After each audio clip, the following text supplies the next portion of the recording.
जैसा कि महाराज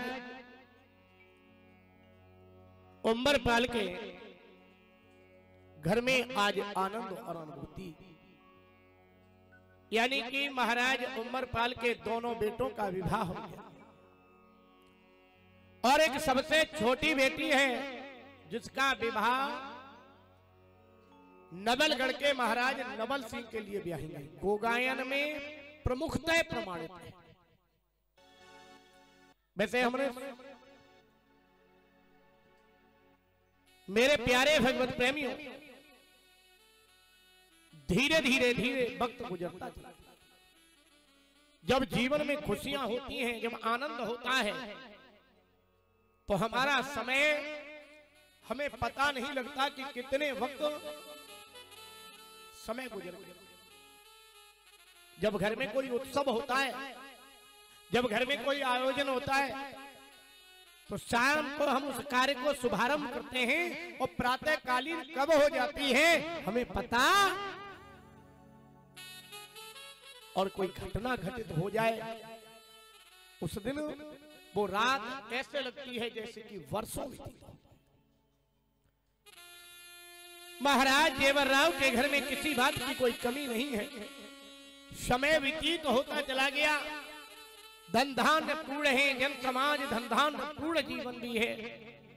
फागुन है रंग प्रमोद पूर्ण और पूर्ण रूप सावन भी है। कमी किसी बात की नहीं। मेरे प्यारे भगवत प्रेमियों,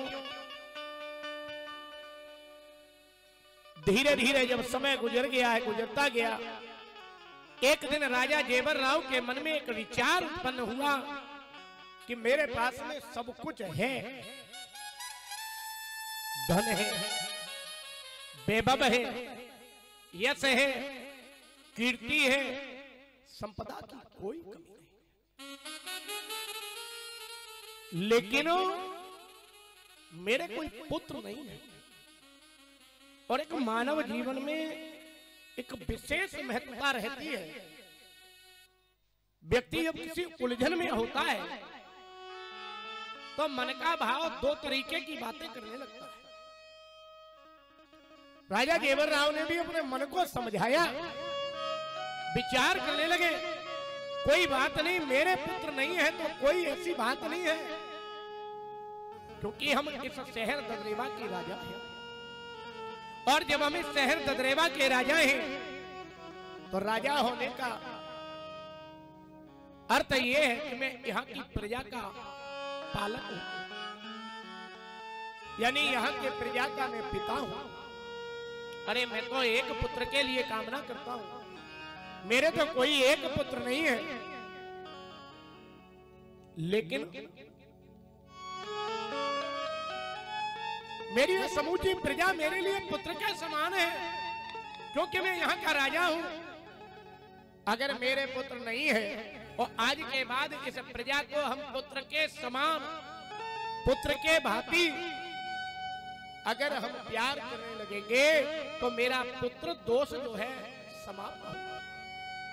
हमारे मन में कभी गिलानी नहीं होगी कि हमारे पुत्र है या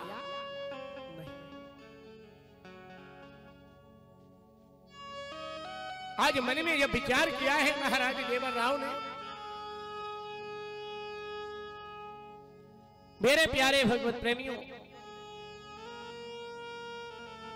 राजा जेवरराव के मंत्री का नाम अहिलकार है।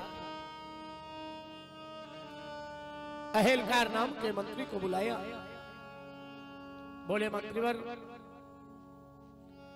नगरी में चले जाओ और नगरी में ये ढिढोरा पिटवा दो। कल प्रातःकालीन स्वयं राजा जेवरराव नगर भ्रमण के लिए आए और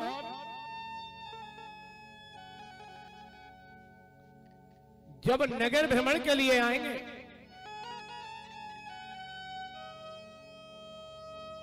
तो सारे लोगों को पुत्रवत व्यवहार के रूप में देखना चाहते हैं। मन में विचार किया आज के बाद कोई प्रजा का हमारे पास में अपनी फरियाद लेकर नहीं आएगा। आज के बाद किसी को इंतजार नहीं करना पड़ेगा। राजा का हृदय परिवर्तन हो गया। मन में एक विचार आ गया, मेरी प्रजा मेरे लिए पुत्र है, और जब मेरी प्रजा मेरे लिए पुत्र है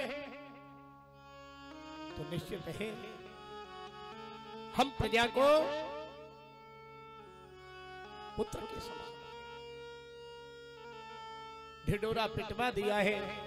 नगर में जैसे ही ढिढोरा पीटा गया है, नगर के लोगों ने जैसे ही सुना है कल राजा जेवर राव आने वाले हैं, नगर के लोग तो बड़े आनंद हैं, बड़े मगन हैं, बड़े प्रसन्न हैं। लोगों ने राजा के आगमन की तैयारियां, कोई पुष्पों की व्यवस्था किए हैं,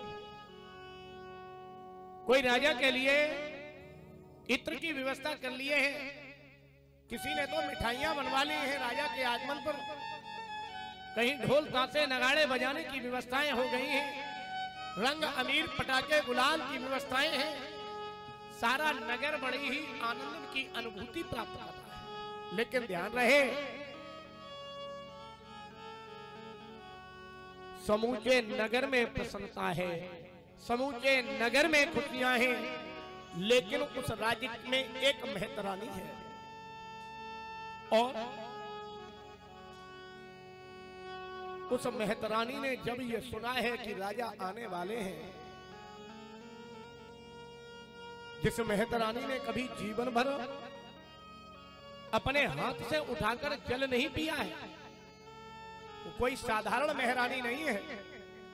और ध्यान रहे, हर कथा में आप लोगों के मध्य में मेहतरानी की कथा आती है। आखिरकार जो मेहतरानी ने सुना भर है कि राजा आ रहे हैं, मेहतरानी को आत्मग्लानि प्रकट हो गई। मन में हृदय में एक विचार आया, ये दोस्तों अब नगर भ्रमण भी आने लगा है, अच्छी बात नहीं है। हृदय भर आया है उस मेहरानी का। राजा का नाम सुनते ही उस मेहरानी के कुठार घात पैदा हो गया। मन में एक विचार आया, इस हत्यारे का मुख देखना भी मेरे लिए अच्छा नहीं है। लेकिन कोई बात नहीं, जैसा प्रभु को मंजूर है, क्योंकि मन चाही नहीं होते हैं, प्रभु चाही तत्काल। मेहतरानी ने मन में विचार कर लिया, कोई बात नहीं, नगर के लोग अगर देखना चाहते हैं राजा आगमन है, मैं जाऊंगी जरूर, लेकिन एक कोने में बैठकर अगर मैं देख नहीं सकती तो मैं उसे बदवा तो दे ही सकती। मेहतरानी ने बाजार से एक पलाव और बढ़नी को मंगवाया, हाथ में लिया है। जिस चौराहे पर राजा जेवर राव का आगमन है, उसी चौराहे पर जाकर वो मेहतरानी खड़ी हो।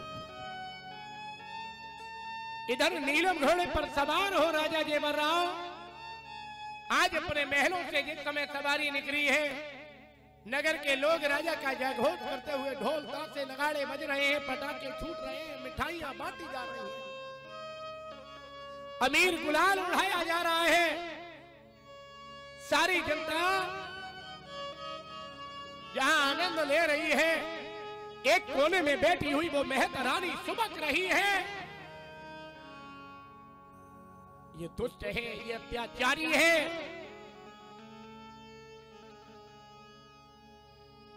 इस हत्यारे का मुख देखना भी मेरा धर्म है। मेरे प्यारे भगवत प्रेमियों,